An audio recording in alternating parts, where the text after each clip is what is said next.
Hello, everyone. It's Charlton. Please subscribe to my channel, tap the notification bell, like this video. That helps me to keep making videos, and I would appreciate it majorly.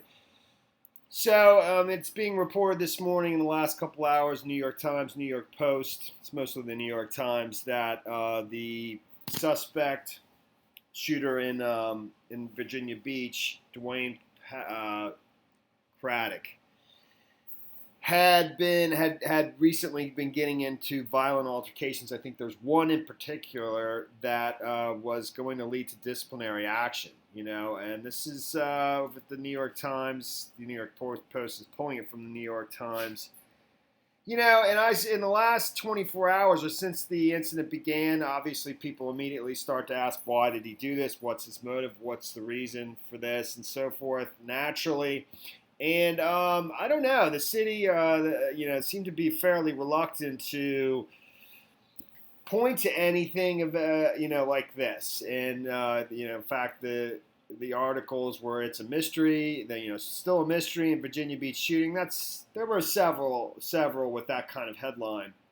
But now it is being, because initially it was reported that he was fired, and then that it came out that that wasn't the case, that he was an employee in good standing. I'm fairly certain I saw that in multiple places as well. In fact, it says Virginia Beach City Manager Dave Hansen said the shooter's job performance was satisfactory, in quotes, did not face any disciplinary measures before he notified the city that he intended to quit, and he was not fired. He was in good standing within his department. No issue of discipline ongoing, Hansen said. Virginia Beach Police Chief Jim Cervera said investigators will look into whether his employment status was linked to the attack at a city municipal building here.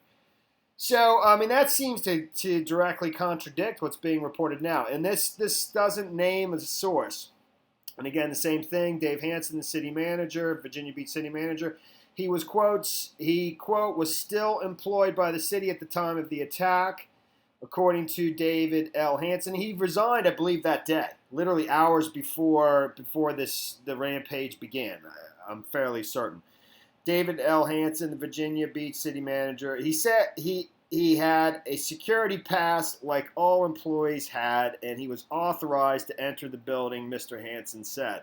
I think that's going to be, that's going to be, I don't know. I mean, these disciplinary measures, you can't just, things have to be looked into. You can't just automatically fire somebody when there's an incident. Although if there's fighting, typically with fighting, they act very quickly.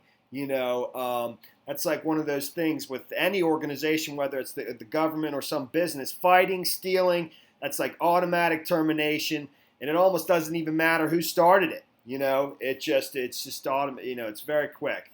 Obviously, if you're just getting beat up, you don't get fired for that, but whatever. So I'm just saying that's going to be an issue why he continued to have a security pass, being that he might have been facing termination for disciplinary action, probably termination for something that might have been a fight on city grounds, according to, I think, the incident. And it says over at the New York Post, physical scuffles, which is plural, with other city workers, a source told the New York Times. But he recently started showing behavioral problems and got into physical scuffles. The source told the paper that the troubles had escalated in the week leading up to the mass shooting, and Craddock was involved in what it called a violent altercation on city grounds. Let me go directly to the source. All right, so but a person, it remains to be seen what the suspect was after. And every single person that was killed, with the exception of one, out of the 12, every single one was one of his coworkers in the public works. He was a public utility worker.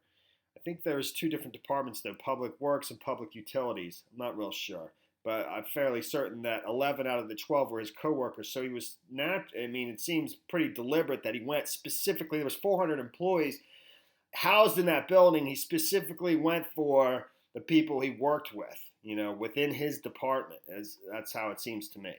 So it remains to be seen what the suspect was after. City officials declined to discuss a possible motive for the attack, but they did say there was no immediate indication that the gunman had targeted anyone. The police chief, James Cervera, quelled rumors on Saturday that the suspect had recently been fired and declined to say whether there had been friction between him and other employees. But a person close to Virginia Beach's city government, who was not authorized to speak publicly, said that the suspect had no history of behavioral problems until recently, when he had begun acting strangely and getting into physical scuffles with other city workers. The person said that tensions had escalated in the past week, adding that the man had gotten into a violent altercation on city grounds and was told that disciplinary action would be taken. Officials said that the suspect was armed with two .45 caliber guns, at least one of which had a sound suppressor attached to it, and that both weapons had been purchased legally. He had a silencer on one of the two weapons, which actually concealed himself, and allowed him to probably kill more people because they couldn't hear the shooting as well. And I think there were, one of the witness accounts was that it didn't sound that loud; it sounded muffled. So they didn't know that he might have been right down the hall or very close by, because it sounded as if it's far away or something, when it wasn't, because he was using a suppressor or a silencer. And supposedly, he was fairly well trained, being in the National Guard, and that it was a prolonged gun battle with police before they were finally able to neutralize him. He used extended magazines, which hold more ammunition than standard models, and reloaded several times. What Virginia police called a long-term gun battle with officers. And he killed somebody in his vehicle before entering the place. I mean, I don't know who that individual would be, if that was somebody that was discussing his what was going to be happening with him, but he resigned. He resigned he resigned that day. I don't know exactly, I should know that. What time he resigned, on the day before the rampage began. So who did he shoot in his car, and was he having a conversation about his future there, or was that when? I mean, I seriously doubt that's when the resignation would have taken place. I don't know. And was the person that he had a previous physical altercation with on city grounds, was that one of the 11? Was that one of the 11 or 12 that were killed? It wouldn't shock me if it was, but I mean, I just wouldn't know. I assume we're going to learn these things in the coming days.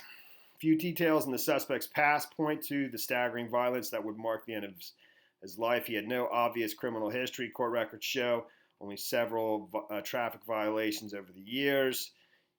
He had a Bachelor of Science degree in civil engineering from Old Dominion University in Virginia.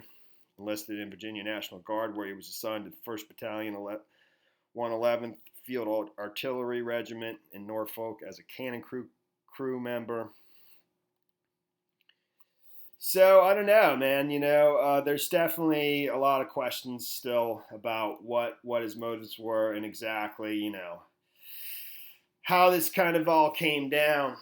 But it does seem like there are some contradictions in terms of what they're putting out there initially, that he was in good standing, that he wasn't fired, that he wasn't facing did not face any disciplinary measures. Maybe they were allowing him, before this incident, maybe they were allowing him to resign so that it wouldn't be so hard for him to find another job. But before, that's fine before the incident. But once this happens, those kinds of things, that's out the window, and it's time to start, saying what could have led up to this, I would think.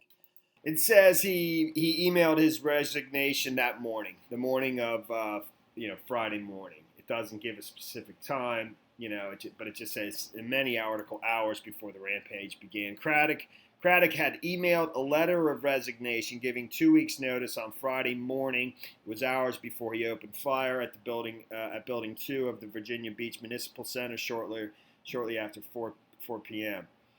12 people were killed. I mean, again, was the altercation that he had in the week prior to this with one of these individuals? I'm sure that's a possibility, but obviously I don't know. And there's the same 12 victims right there, or somebody that's in the hospital. And it does give some timeline here about how it went down, but it's more the police response. It doesn't say anything about the individual that was killed in his car. I still don't know about that, and I assume the person that was killed in his car. I'm fairly certain that's been reported. That at first he killed somebody in his vehicle, and then proceeded to the operations building, building 2 of the municipal center. So it has the same statement from the city manager, but they're just pulling the same quote from from a press conference where it says, to my knowledge, the perpetrator's performance was satisfactory. He was in good standing within his department, and there were no issues of discipline ongoing. Virginia Beach City Manager Dave Hansen said at his Sunday press conference. Craddock had emailed his letter of resignation. Police have not speculated on the motive of the gunman, 40-year-old DeWayne Craddock, but he was not facing termination at the time of the attack, nor was he facing any disciplinary action. I know the WAVY reporter who was on the scene early on in the incident, who had spoken to the police. He's where he had reported that the gunman was dead before anybody else. He knew of this individual. He did. He knew. He knew these city officials, the people that work in these buildings. He reports a lot of city halls right there. He knew who it was, but he didn't reveal his name. He knew of him, and I don't know if he knew of him for a particular reason, because he was aware of a violent encounter in the week prior to it, or what. But he knew of him. And he just didn't want to reveal it that was early on. I remember seeing him interviewed. He was actually being interviewed from another reporter from the same station. Andy somebody, I forget his name. Anyways, that's the situation there. And that's it, man. Thanks for watching my videos. Please subscribe to my channel. Give me a like down below. I'll see you in the next video. Later, man.